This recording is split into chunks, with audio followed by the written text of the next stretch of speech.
राधे राधे जी। तो जब हम कोई चीज़ नहीं लाते हैं, जैसे कार लिया है, जैसे नया घर खरीदा हमने, या जैसे कुछ भी व्यापार करा, तो हम अपने प्रभु को, अपने ठाकुर जी को समर्पित करते हैं उस चीज़ को।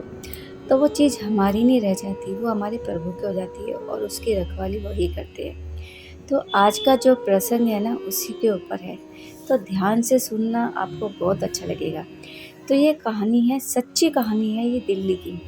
तो एक परिवार था जिसमें माता पिता और उनका एक बेटा था। तो बेटा बड़ा था और बचपन से उनके घर में एक नियम था कि महीने की हर पूर्णिमा को इनको वृंदावन जाना होता बांके बिहारी जी के, क्योंकि वो बांके बिहारी जी के बहुत बड़े भक्त थे और उनकी श्रद्धा से सेवा करते थे और बहुत विश्वास था उनको बांके बिहारी जी पे।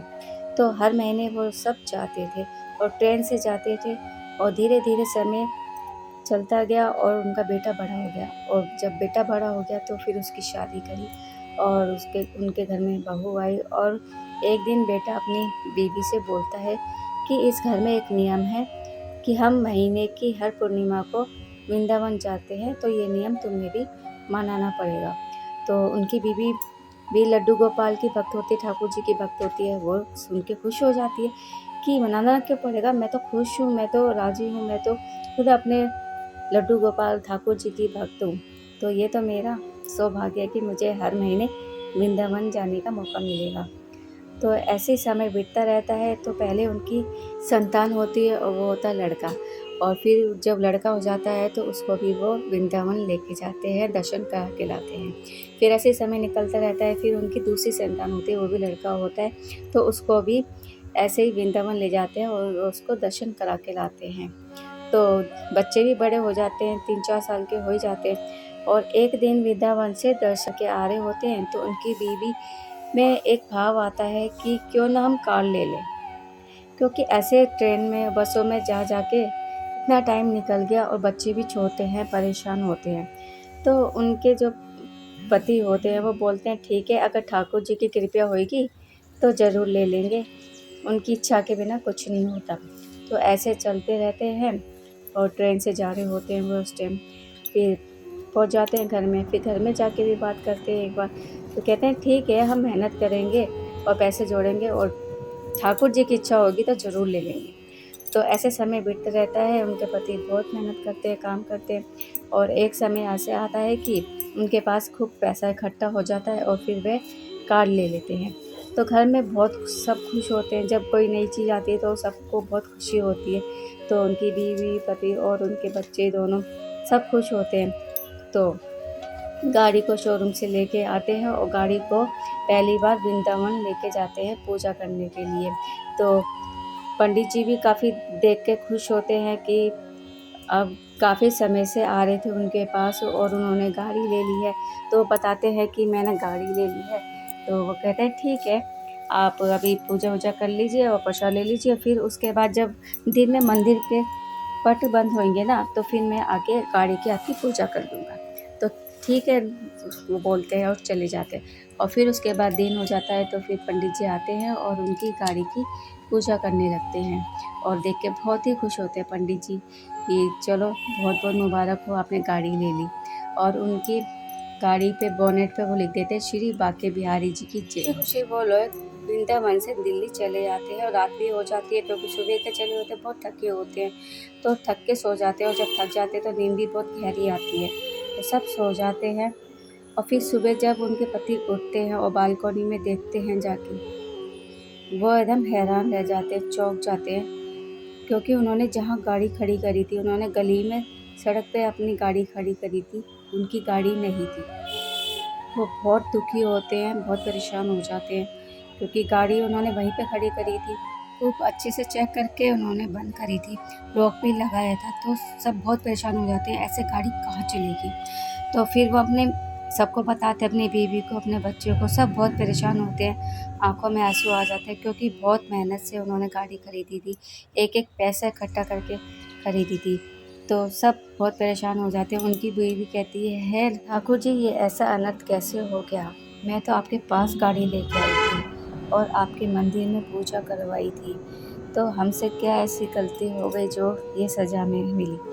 और उनके पति थे वो एक एक जाके सबके पास पूछ रहे थे कि कहीं आपने गाड़ी देखी है, और सब मना करते हैं कि हमने नहीं देखी। तो लोग जो उधर खड़े थे वो उनको सलाह देते हैं कि आप पुलिस स्टेशन चले जाइए और वहाँ पे कंप्लेंट करा दीजिए कि हमारी नई गाड़ी थी और वो चोरी हो गई है।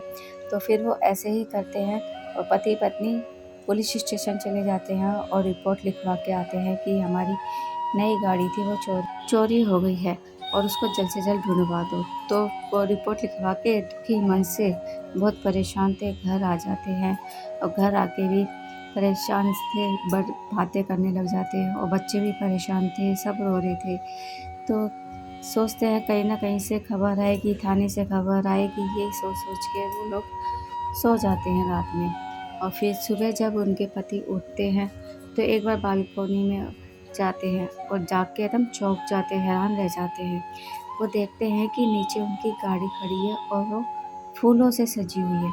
तो एकदम खुशी के मारे वो खुश भी होते हैं और अपने बीवी को, अपने बच्चों को, सबको बुलाते हैं, देखो हमारी गाड़ी ये रही, हमारी गाड़ी चोरी नहीं हुई, हमारी गाड़ी तो ये रही, वापस आ गई। तो ऐसे सब देख के खुश हो जाते हैं।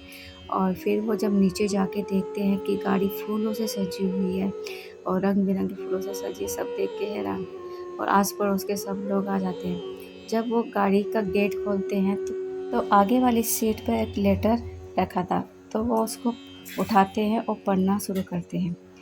राधे राधे जी, मैं पहले तो आपसे माफ़ी मांगता हूँ कि मेरे वजह से आप सभी लोगों को बहुत परेशानी हुई। मैं एक चोर हूँ और मैंने काफ़ी समय से मैं चोरी करता हुआ आ रहा हूँ। तो ऐसे ही मैं आपकी गली से गुजर रहा था तो आपकी गाड़ी मुझे अच्छी लगी, नई गाड़ी थी, पसंद आ गई, चोरी कर ली, और चोरी करके मैं अपने घर ले आया और घर लाके मैंने उसे छुपा भी दिया। पर जब से मैंने चोरी करी थी, जब से मेरे मन में एक बेचैनी थी, एक घबराहट थी।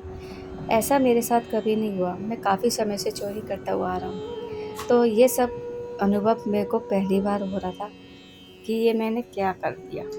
ऐसी सोच सोच के मैं रात को सोने लगा। तो रात को सोया तो सपना आया, जो आपकी गाड़ी के बोनेट पे लिखा था, श्री बाके बिहारी की जय।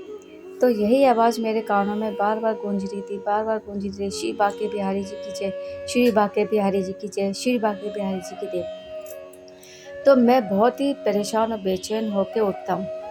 मैं ये कहता हूँ कि ये किसी साधारण पुरुष की कार नहीं है, यह श्री बाके बिहारी जी, ठाकुर जी की कार है जो मैंने चुराई है। तो मैं बहुत पश्चाताप कर रहा था, बहुत गिल्टी फील कर रहा था कि ये मैंने क्या कर दिया। और उठते ही सीधा मैं फूल वाले की दुकान पे जाता हूँ और फूल वाले से कहता हूँ कि इस गाड़ी को फूलों से सजा दो, और गाड़ी को अच्छी तरह से सजा के मैं इस गाड़ी को वही उसी जगह पे रख देता हूँ जहाँ पे मैंने चोरी करी थी। तो मुझे माफ़ कर दो, आज के बाद मैंने चोरी करना छोड़ दिया है। अब मैं चोरी बिल्कुल नहीं करूँगा और वही वृंदावन में जाकर अपने बिहारी जी का, अपने ठाकुर जी का नाम लूँगा, उनकी सेवा करूँगा। आपकी कार चोरी करके मैंने जाना कि हाँ, भगवान होते हैं। अब मुझे पूरा विश्वास है कि भगवान होते हैं और मैं उनकी ही सेवा में लीन रहूँगा। तो मुझे एक बार फिर से माफ़ कर देना। जय श्री राधे। ये पत्र पढ़ते पढ़ते सब भावुक हो जाते हैं और सबके आंखों में आंसू बहने लगते हैं। चलो, कार तो मिल गई। सब ये कहने लगे कि आप पे बाके बिहारी जी का हाथ है, और ये सब बाके बिहारी जी का चमत्कार ही है कि आपकी कार जाके भी वापस आ गई, क्योंकि वो उनकी चीज़ है।